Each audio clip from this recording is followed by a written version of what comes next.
കൊണ്ടല്ലേ നമ്മുടെ ചക്കരയല്ലേ.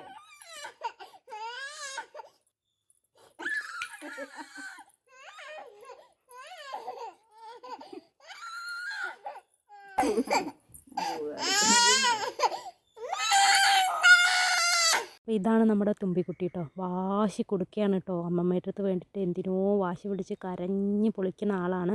പുറത്തൊക്കെ കൊണ്ടുപോയി കഴിഞ്ഞാൽ തുമ്പിക്കുട്ടി ഭയങ്കര മിടുക്കി കുട്ടിയാണ് കേട്ടോ. എല്ലാവരും പറയും തുമ്പി മിടുക്കിയാണ്. മിണ്ടില്ല കേട്ടോ തുമ്പി, നല്ല ഒതുങ്ങി നമ്മൾ പറഞ്ഞതൊക്കെ അനുസരിച്ചിരിക്കും. പക്ഷെ വീടിൻ്റെ പടി അങ്ങോട്ട് എത്തിക്കഴിഞ്ഞ തുമ്പിയുടെ ഗാനമേള കച്ചേരി തുടങ്ങുക കേട്ടോ.